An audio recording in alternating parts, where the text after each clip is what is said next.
Welcome to Worldview Tube's Washington Report. I'm your host, Logan House, and I'm joined now by my co-host, Jim Pfaff of theconservativecaucus.org. Jim, how you doing?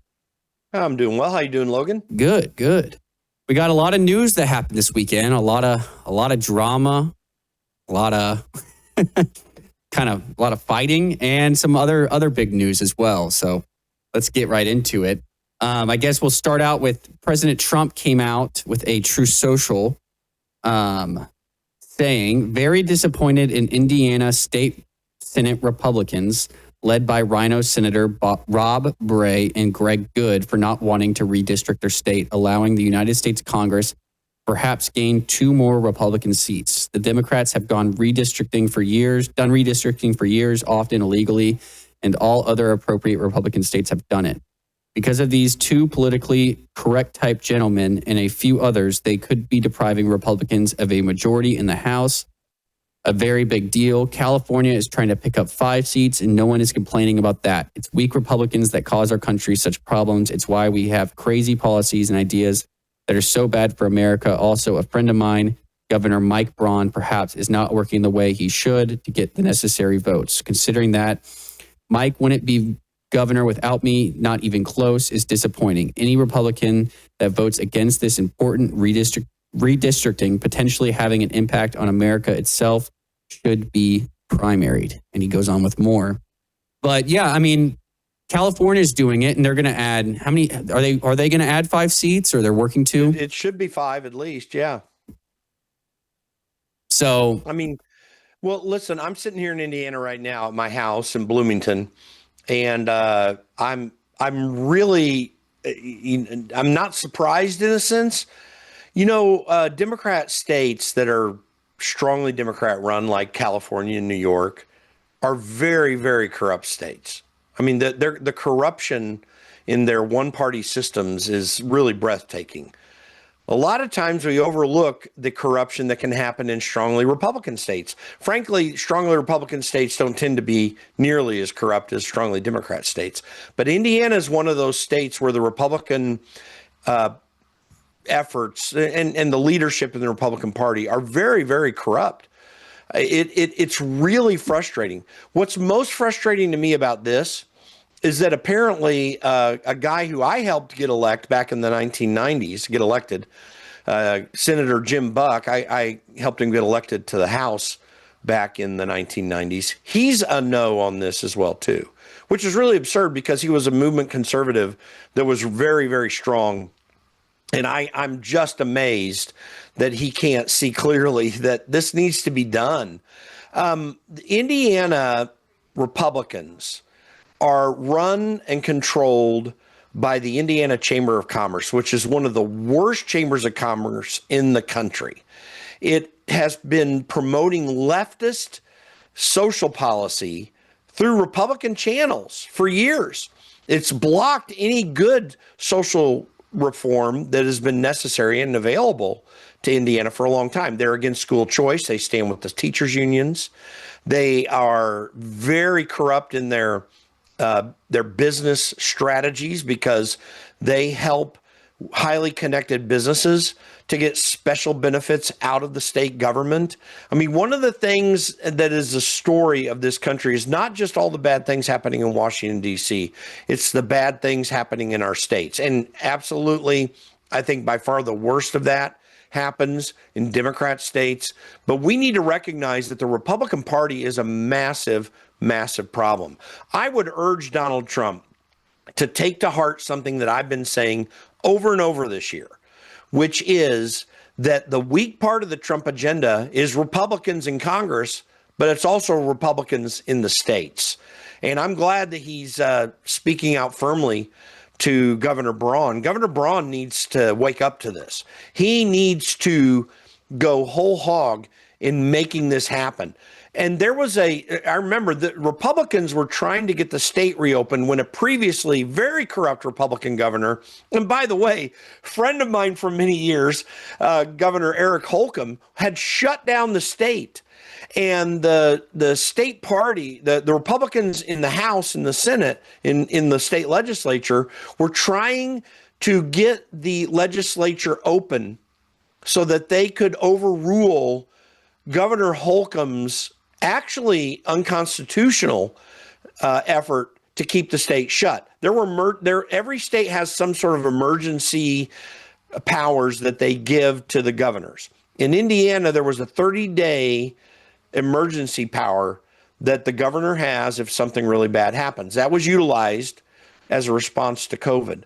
But Holcomb kept the state closed for a long time thereafter. The state legislature was trying to open itself up, pass bills to reverse what Holcomb was doing, and they lost in the state Supreme Court, who said no, only the governor can keep the legislature, can call the legislature into session. Frankly, I think that ruling was wrong, but that's the ruling that's there. Now Governor Braun needs to use this and say, no, guys, you're coming to work. We are going to change the districts the way they are set up in this state, which gives a special district up in the Chicago area in Northwest Indiana and a special district to Andre Carson in the Marion County, Indianapolis area. This map is not illogical. It can be done. Governor Braun needs to step up to the plate here. But more importantly, Donald Trump needs to recognize, I don't know why he endorses people like Lindsey Graham, but goes against guys like Thomas Massey, my former boss, you know, and I'm a Trump supporter, and I have some disagreements from time to time with Thomas, even right now, but nothing major. I think if we had 220 Thomas Masseys in Congress, in the House in Congress, we would be advancing the Trump agenda in ways that Donald Trump could only dream of. I think he needs to rethink his approach here, and I'm glad he's calling this out. I do believe that all these legislators need to be primaried in Indiana if they're doing this. In fact, as an organization, we're going to look at that as well. I mean, I'm a native Hoosier. I always tell people I'm from Indianapolis. We run a little race there you might have heard of. I mean, that's kind of my line. I think that this is a real problem that needs to be addressed. Donald Trump needs to do much more than just this. He needs to scream the riot act to Republicans in Congress and Republicans in these state legislatures to get their freaking acts together. They need to take a stand to keep Democrats from turning this into a worse unconstitutional situation than we already have in this country. Yep. And there's definitely a problem with RINOs kissing up to Trump while they're running and then turning around and becoming total opposite of what they were running on. And Mitch McConnell, he threw a bomb into this CR this last time to get rid of the hemp regulations. You know, hemp is not marijuana. And he threw something in there to just get rid of the ability of hemp farmers to be able to utilize their products for medicinal purposes and it's all over the counter stuff. This is not dangerous marijuana laden, THC, you're going to get high stuff. This is hemp. It doesn't have marijuana. I mean, those marijuana properties in it at all. And yet Mitch McConnell threw that bomb in there, and it's causing more and more division and focusing on all the wrong things. Listen, I'm not here to argue one way or the other the whole marijuana legalization hemp thing. That's not my point. My point is this is the very last thing that we need to be thinking about right now. We got a country to save. We got an economy that we need to get back on track. And these stupid, idiotic establishment Republicans like Mitch McConnell are throwing bombs into the Trump agenda. It's elected Republicans that are our problem, not Donald Trump, who's been a hero, who's been a patriot to try to get our country back in order and to save it from destruction. And I'm tired of these Republicans that continue to act in a weak-kneed manner, not to make the changes that need to be made. We need to aggressively, on the conservative side of things, work towards this redistricting to stop what has been decades of Democrat gerrymandering that needs to finally be opposed. So, Mike Braun, step up to the plate, dude. You need to go after the people in the state legislature. This is your chance to mark an opportunity to save this country if you're only willing to do it. Well, you brought up Thomas Massey and some of the disagreements between him and President Trump. I thought I'd give you a chance to respond to this. He retweeted over the weekend, or True Socialed over the weekend, the president did, Did Thomas Massie, sometimes referred to as Rand Paul Jr. because of the fact he always votes against the Republican Party, get married already? Boy, that was quick. No wonder the polls have him at less than 8% chance of winning the election. Anyway, have a great life, Thomas, and question mark, his wife will soon find out that she's stuck with a loser. Now, his wife passed away, she was his high school sweetheart, right? Yeah. And they were married for a long time. 20 plus years. I can't remember the exact number. Yeah. Yeah. And well, so I'll comment on this. I mean, this is personal for me. I used to be Thomas's chief of staff. He's a friend of mine. I care dearly about Thomas Massie. I've had a couple disagreements with him on certain things here, particularly related to Israel and a couple other things. But again, I just want to reiterate, if Donald Trump had 220 Thomas Massies, everything that he wants to get done to save this country would get done. Thomas is with the president 90% of the time. Thomas is a good man. And you can disagree with this or that thing. I knew Rhonda. Rhonda was a wonderful person. I can guarantee you that if she were able to look down from heaven and tell Thomas what he needed to do related to getting married, he would encourage this. Would know that Thomas would be lonely and would love to have that companionship. The challenge for Thomas is Rhonda was perfect for him. They both went to MIT. They both got engineering degrees. And, that engineering personality is something very unique that a lot of people don't really understand. I think I understand it pretty well, particularly working around Thomas. And I'm just telling you, that was a match literally made in heaven. And he lost that. And you cannot hold against someone the desire for marital companionship. I mean, we were made by God for that. This is one where I'm really disappointed in the president for going after him on that personal level in that particular way. Thomas is a good man. I believe his character is solid. And again, you can have disagreements about his approach here. At the end of the day, Thomas is a patriot and someone who is really on Trump's side if he'd ever just focus in on that. And I feel, listen, I'm all for the president. I stand with him 100%. Our organization does. The Trump agenda is going to save this country if we can ever give it through. But the roadblocks for that are the Mitch McConnells and Lindsey Grahams of the world. It's not the Thomas Massies. Mm-hmm. Thomas has not been his big opponent. It's been these people who pretend to be Donald Trump's friends, and they're not. They're not friends even to the Constitution. We need a shakeup in Republican leadership in this country. Donald Trump could help lead the way, and I would hope that he would really realize that if you're going to endorse Lindsey Graham and go against Thomas, it's just the opposite. You need to be going just the opposite direction, in my opinion. Yep. And I think it was just unnecessary to go after that. But in other news, we have NEC director Kevin Hassett. He was on, I believe he was on CNBC. And we have a clip of Trump discussing this as well, but it's Obamacare and health insurance. Let's listen. Purchasing power has gone up. And so real wages, that's W divided by P for our technical people of the audience, have gone up by about $1,200 this year. So the way to think about it is that we've dug a $3,000 hole because of Biden policies, and we've gained $1,200 on the way out already, which should give you a great deal of hope for the future that the wage increases that we're seeing will continue.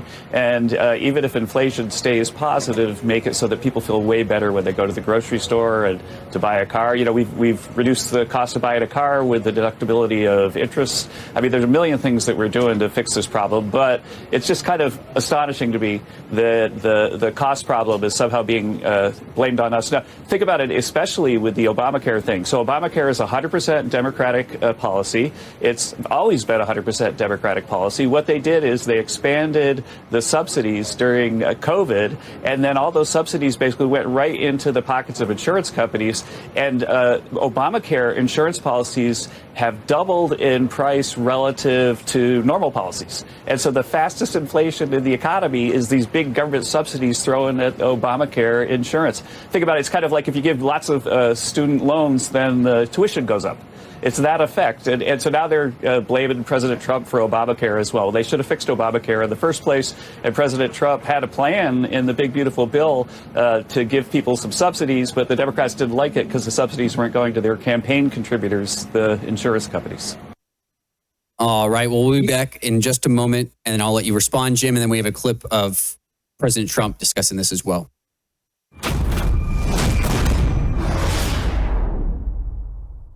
Take a look at this picture. This is my beautiful wife. Does that look like a grandmother to you? Seriously, does that look like a grandmother to you?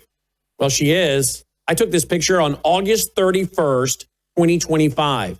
Now, you want to know how she stays so young and beautiful looking? Well, I'll tell you right now, she does 3 things for sure. She takes Numi every day that's loaded with glutathione to detox your cells. She also takes Bella Grace each and every day, loaded with 3 powerful ingredients. And she takes Gatatana, 1 scoop, the equivalent of 90 billion plant cells. So you can get all of these products that she and myself take each and every day at worldviewtube.com/sponsors. worldviewtube.com/sponsors. It's a great way to support your health and also our broadcast network as we continue to push out free Christian worldview programming. worldviewtube.com/sponsors. All right, welcome back from the break. We left off with the NEC director, Kevin Hassett, discussing Obamacare and how all those subsidies basically went right into the pockets of insurance companies. And then we have a clip of Trump as well. But go ahead, Jim. Well, yeah, actually, you should play the E.J. Antoni piece I sent you next. But the reality is this happens with every presidency. In fact, it happened with Ronald Reagan as well in his first term, is that you inherit what your predecessor and the government in general had built for you. I wish I had the graph of inflation. Inflation skyrocketed in the Biden years. What the inflation we have right now is not Trump created. It's not Trump's fault. This is all, and in fact, we've leveled off inflation dramatically since Donald Trump has been president. This has been working out, this administration, to try to fix this problem. And it does take time. You can't just turn this around overnight. And between all of the things that the Federal Reserve has done and and government spending in general, in fact, the E.J. Antoni piece will say this more clearly, the spike in inflation is entirely on Joe Biden.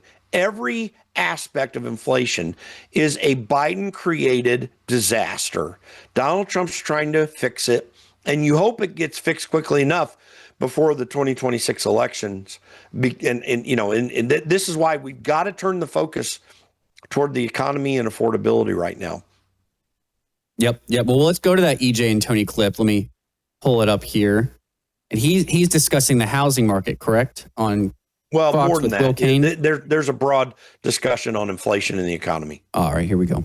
I think the vice president really hits the nail on the head. This is a fundamental mismatch between supply and demand. The demand is obviously artificially high by tens of millions, as he points out, because of illegal aliens in this country who shouldn't even be here, right? And at the same time, on the supply side, you have seen overregulation, you have seen excessive costs imposed by government, and so that has reduced the supply. This is Econ 101, right? We decrease supply and we increase demand. You will get an increase in price, full stop. Now, you throw on top of that the monetary mismanagement by the Federal Reserve that has caused these violent changes in interest rates, and that's just been, gasoline on the fire. And I think if we look at, for example, the financial habits of Gen Z, and we compare that to millennials, Gen Z is actually much more conservative financially speaking, and yet the affordability for them is terrible when it comes to something like buying a home. So while you might find individuals in literally every generation who are not financially very responsible,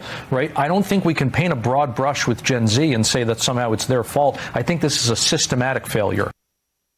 All right, Jim. Yeah, he's absolutely right.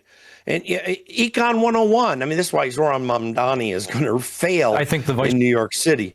But the issue that you have to keep in mind with all this is inflation is created by government. Most economic problems are caused by government. Long-term economic problems are caused by government. Let's assess where we're at this century. And I'm repeating something I've shared on this program before. In 1999 and 2000, the Office of Management of Budget in the White House projected that our then $5+ trillion debt would be paid off by 2013. They were so convinced of this, and I also agree with their numbers, that they were concerned, what are we going to do with 30-year Treasury bond holders if we pay this debt off early?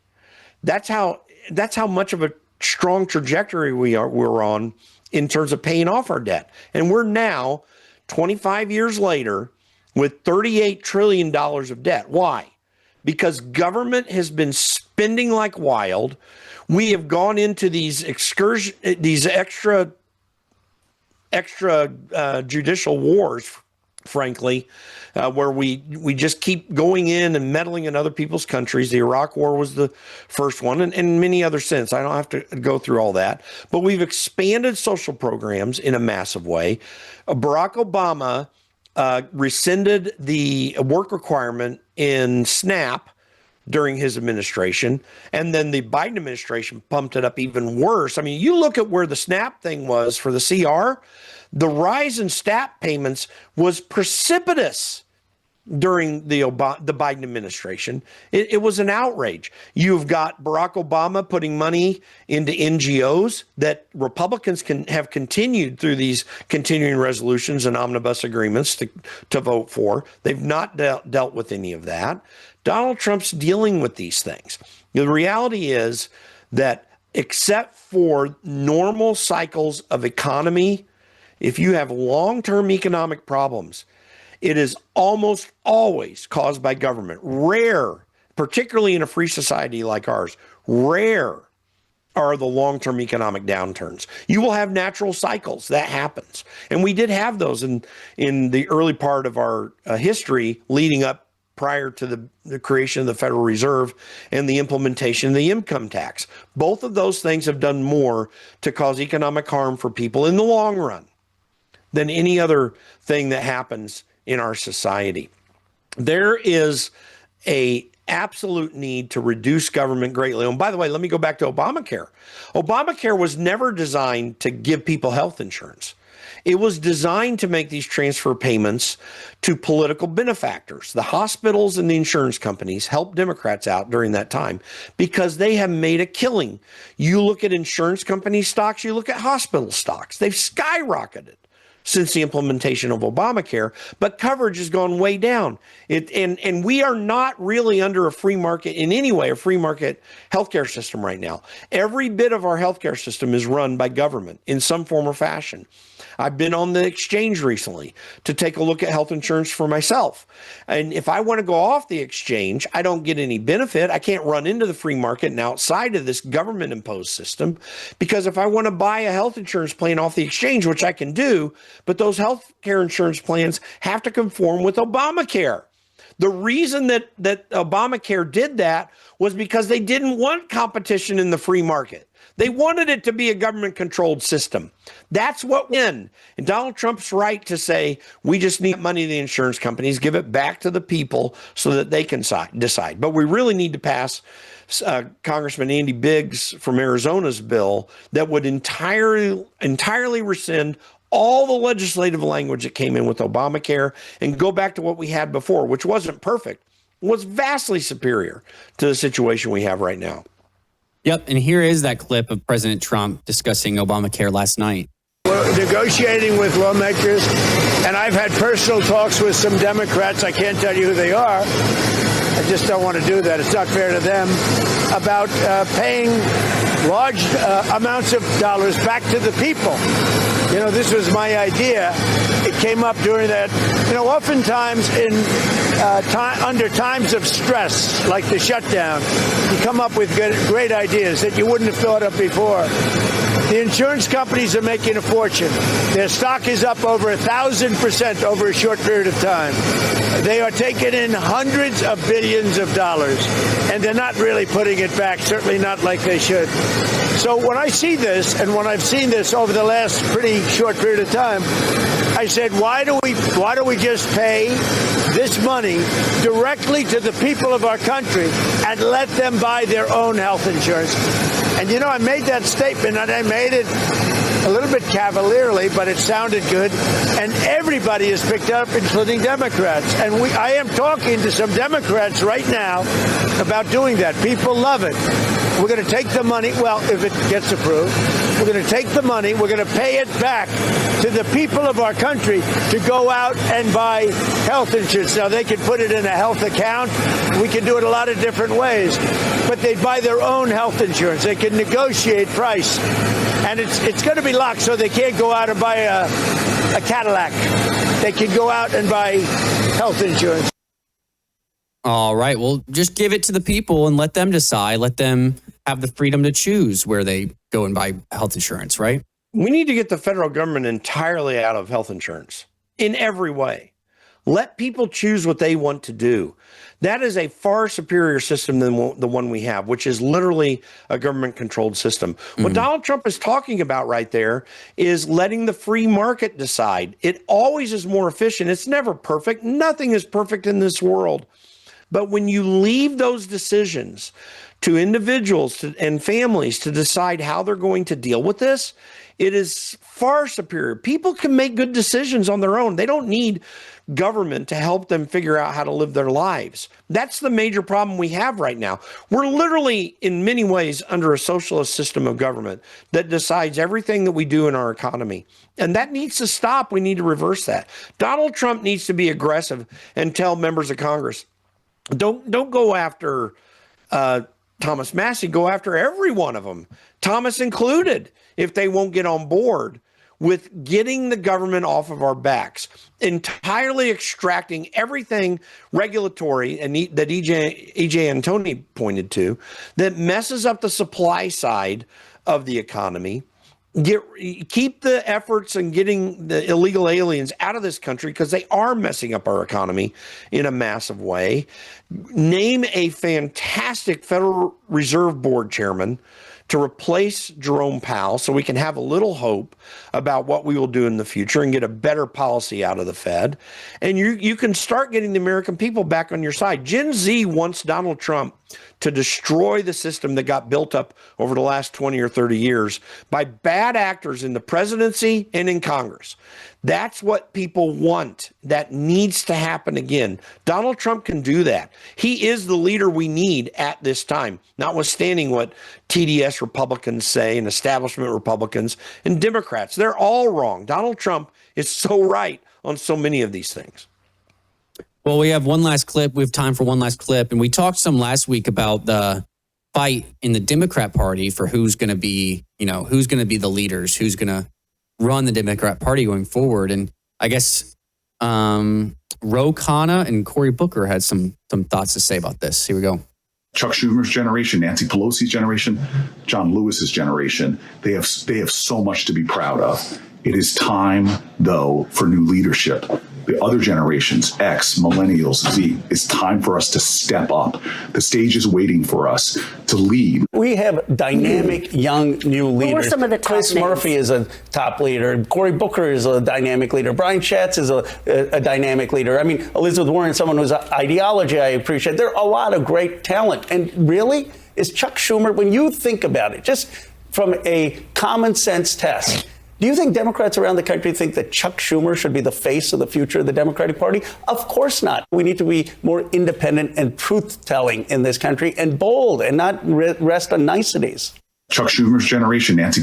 All right. Well, do you see a AOC ticket in 2028?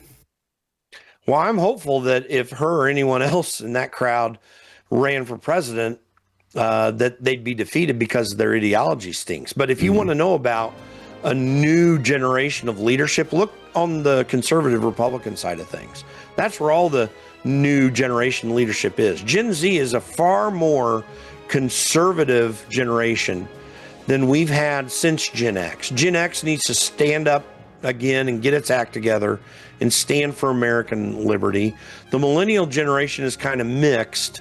But you've got great leaders like J.D. Vance and Marco Rubio and many others that even Ron DeSantis, I mean, there are many people out there who are great leaders and have real hope for the future. I think that the hope for a new generation of leadership is on the Republican side of things. It's not on the Democrat side of things. A lot of old thinking and or radical leftist thinking. I still believe the American people are not for that. But Donald Trump needs to work to change the way that the current leadership in Congress in the Republican Party acts. He needs to get on their backs just like he did on Mike Braun in Indiana and others. And we need to tell these people to get their freaking act together, because we need the American people will embrace the Trump agenda if he can get on Congress back to get it implemented. And I hope he can do that. That's got to be the focus for the next few months. All right. Well, we're all out of time for today. We'll be back tomorrow with another report. Till then, take care.